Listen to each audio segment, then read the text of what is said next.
Camp David yesterday, President Trump was asked about the Hamas disarmament deal, and his reply tells you more than you might suspect. It's a great breakthrough. Nobody thought that would be possible to disarm Hamas. That shows you how much success we're having with Iran. Because if you go 4 months ago, 5 months ago, a deal like that would have been impossible. He explained the breakthrough in Gaza by pointing to Iran. Now, the political commentariat will say that Hamas isn't yet disarmed, Israel isn't yet out of Gaza, and the IRGC is still lobbing missiles. That's all true, and it's all beside the point. Donald Trump has changed the strategic terrain of the whole region, and conflicts that looked frozen for decades suddenly have a way out. He does it in ways nobody sees coming. And the man who hands him the weapon to do it, it isn't the Secretary of War or the Secretary of State. The weapon isn't the one you're picturing, and the target isn't one nation or one group. I'm Susan Kokinda, and I've been fighting that system for over 50 years. And if you want to get in on that fight, hit those like, share, and subscribe buttons so we can stay in touch and expand our reach on YouTube. Here's what I'm covering today. First, I'm going to show you 2 breakthroughs in the Middle East that almost no one thought were possible and what they share.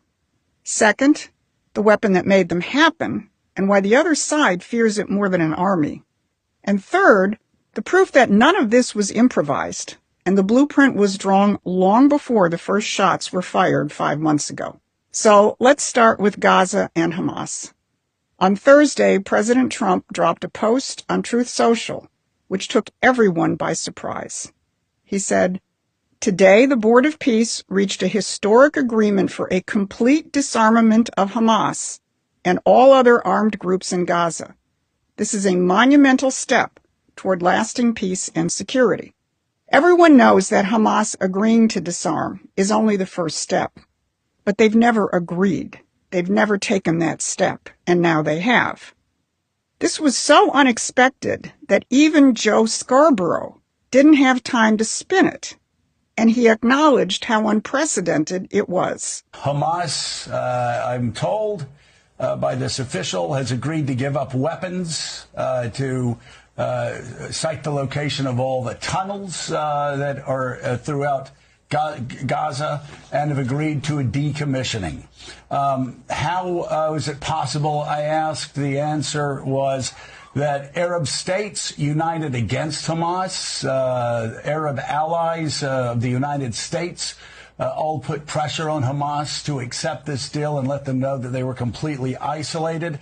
In exchange, they have been given amnesty, full and complete amnesty, if they accept the terms of this deal, which they say they have.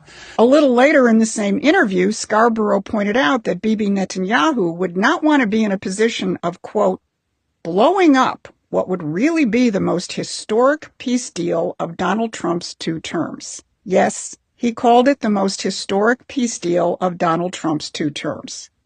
Joe Scarborough is not a man who has spent the last 10 years rooting for Donald Trump, but this is a man who can't explain what he just watched. And the fact that he can't explain it, well, that's actually the story. Here's what he can't explain. Hamas didn't fold to bombs or outrage.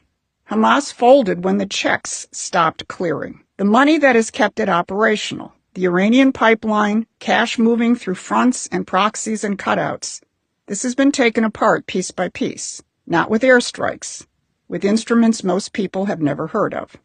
Hold on to that thought, because Hamas isn't the whole story. As Marco Rubio said yesterday at the Camp David cabinet meeting, the governments of Israel and Lebanon haven't met for 30 years, and now they are talking.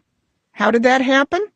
Because the Trump administration is drying up the political and economic support for Hezbollah, the force which has kept the conflict going. So what do these 2 theaters have in common, Hamas and Hezbollah? The same money and the same weapons from Iran. But here's the part that matters. It's actually bigger than Iran. But before I get to that, you should check out Promethean Action's free newsletter. We give our subscribers the 40,000-foot view so that they can make sense of this fast-changing strategic picture. The link is in the description. So what has changed to make these breakthroughs possible? On July 27th, a senior administration official told Axios this: Intelligence is picking up that the Iranians are complaining they can't pay their fighters. Why? Because of the financial pressures, because of Treasury, because of what Scott Bessent is doing. The same official said that the regime is in danger of runs on the banks and gasoline shortages. This is in one of the most oil-rich countries on earth. Then he said this: they're more scared of Treasury than the War Department, more afraid of the Treasury Secretary than the Secretary of War. That is the sentence that the whole Iranian cheering section, from the corporate press to the anti-Trump influencers, can't process. So how did a Treasury Secretary do what carrier groups couldn't do alone? For decades, sanctions on Iran were theater. A little pressure here, a little there, never a real threat to the game. A game where imperial control of oil prices depended on keeping the Middle East unstable and the Strait of Hormuz on edge. Peter Navarro calls it the terror premium. This administration threw the playbook out.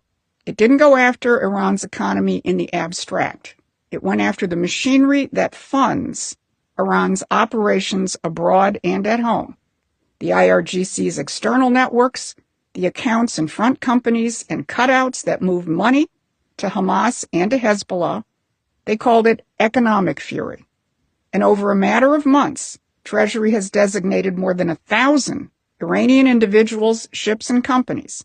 The oil trade, the shadow banks, the shipping, the insurance, the crypto, every route the regime used to move a dollar, shut down one at a time. Now, follow those designations to where the money actually lives.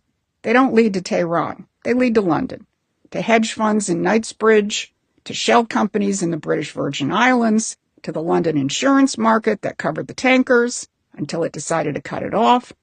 Iran didn't build that offshore machine. It rented it, which means every node that Treasury shuts down isn't just squeezing Iran. Iran is a customer. The machine is the target. And we've been showing you who owns that machine for a very long time. The economic damage speaks for itself. Iran's currency has collapsed 2 million to the dollar. Inflation is near 70%. Now, you may be able to recover from a bombing campaign, but you can't run a war when the payroll stops clearing. And when the payroll stops for Tehran, it stops for Hamas and Hezbollah too. The weapon that broke Iran's proxy network wasn't a bomb. It wasn't a diplomatic ultimatum. It was a set of financial instruments aimed with a precision the other side never saw coming, because they never imagined an American administration that understood what it was actually fighting. Which brings us to the question that matters. If the decisive weapon in this whole campaign was economic, who was aiming it, and when did they decide to do it? It was decided from the very beginning of the Trump 47 administration.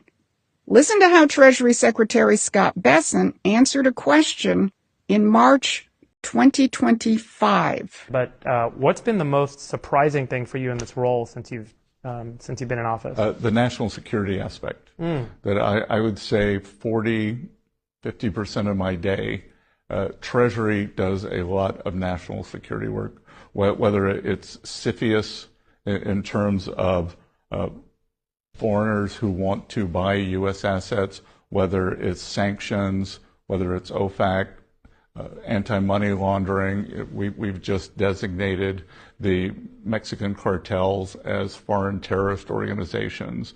Mark the date, March 2025. And the first target Bessent mentioned in that interview was the Houthis, Iran's proxy network in Yemen, almost a year before Operation Epic Fury was launched. And look at the tools he lists. Every one of them is financial, and they go after the money. Now, here's what almost everyone misses. Bessent's instruments are deployed to bring down a globalist system and its networks. But this administration didn't just come to tear the old one down. It came to replace it, and it had already laid the foundation. Go back to the president's announcement about the Hamas disarmament agreement. Under whose auspices was that agreement reached? The Board of Peace. Who did he thank for helping negotiate the agreement? Egypt, Turkey, and Qatar. all members of the Board of Peace. And when was the Board of Peace officially launched? February 19th, 2026. That was just 9 days before Operation Epic Fury was launched. Donald Trump gathered representatives of more than 40 nations, not just from the Mideast, to convene the first meeting of the Board of Peace, charged with the task of rebuilding Gaza. He built the institution first. Then he went to war in its service. Now understand what the Board of Peace is. It's an institution of sovereign nations, including many Muslim nations, and not all of them in the Mideast, committed to peace and economic development. This is not a rewarmed UN managing the imperial playbook. And many of those attending the founding conference made that clear. Here's what the head of Kazakhstan said. He captured the essence of it. The world has never seen a move like this. It's absolutely unprecedented because, in essence, peace through construction is a very innovative concept. And the president of Paraguay was even more blunt. He said, "We have lost hope about solving problems for many decades. A system that was broken, a system that was not able to bring solutions. Now we're seeing that, thanks to your leadership, we're solving the issues." A system that was broken, not a system that needed a new chairman or a new negotiating committee, but a broken system. And 9 days before Donald Trump stood up, the institution meant to replace the old one got established. And yesterday, that institution got Hamas to agree to disarm, which is why none of this makes sense if you look at it one battle at a time. It's not Iran, it's not Hamas, it's not Lebanon. It's one war between two systems. One system loots through choke points and shell companies and offshore accounts, all run through the city of London. It builds nothing, and it stands above nations and takes its cut. The other allows and encourages sovereign nations to build and progress, and to discover that when the economic pie grows, they can actually live in peace with each other. That's the American system. So the real war was never the neocons' war or the anti-war crowd's war. It's the imperial system of looting versus sovereign nations committed to building, which is why the decisive figure commands no army and no embassy. That's the real war. Bessent said so in March of last year. The Board of Peace met 9 days before the war. It was all there from the start. You just had to know which war you were watching. That's the war Promethean Action is watching and fighting, and if you want to be a part of it, become a contributor or supporting member, because the fight before us is bigger than they want you to know. This has been your Saturday Wrap.